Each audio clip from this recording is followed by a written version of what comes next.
ایک دفعہ کا ذکر ہے کہ کسی ملک پر ایک بادشاہ حکومت کرتا تھا۔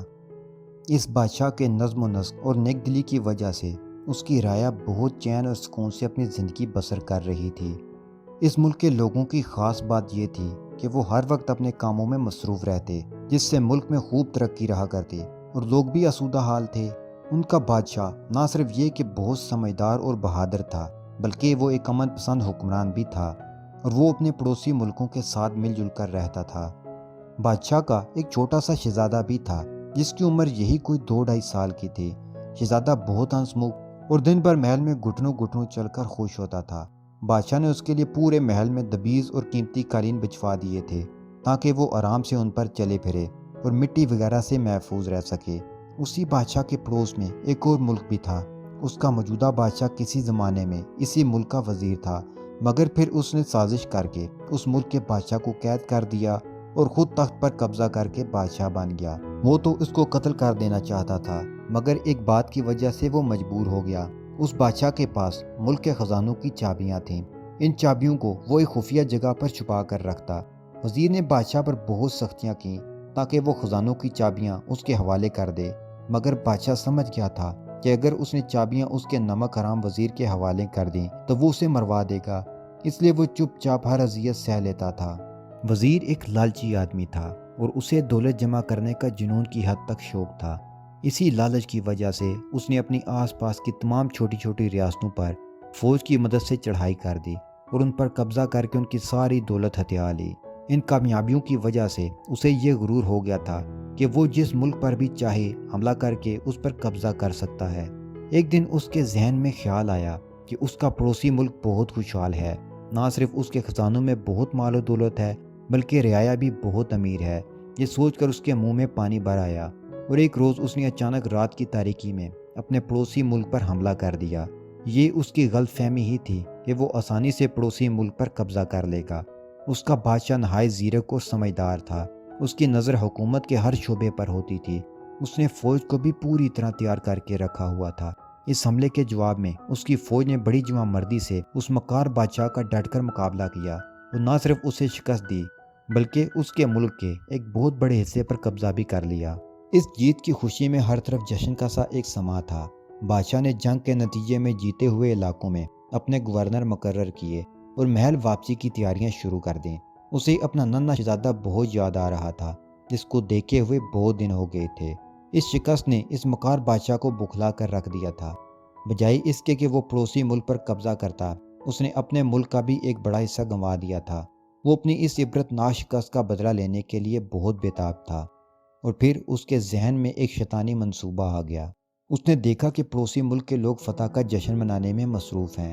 اس نے اس موقع سے فائدہ اٹھایا اور اپنے چند خاص آدمی بھیج کر بادشاہ کے ننھے شہزادے کو محل سے اغوا کروا لیا۔ اس کا ارادہ تھا کہ شہزادے کے بدلے وہ اس بادشاہ سے اپنا علاقہ بھی واپس لے لے گا اور اس کے ساتھ بے شمار دولت بھی۔ ادھر جب بادشاہ میدان جنگ سے واپس اپنے محل میں آیا تو وہاں پر ایک کوہرام بپا تھا۔ شہزادے کی گمشدگی نے سب کو پریشان کر دیا تھا۔ شہزادے کی کنیزیں چیخ و پکار کر رہی تھیں، ملکہ نے رو رو کر برا حال کر لیا تھا، محل کے محافظ الگ پریشان تھے۔ ان کے ہوتے ہوئے کسی نے شہزادے کو اغوا کر لیا تھا اور اب انہیں بادشاہ کے عتاب کا ڈر تھا۔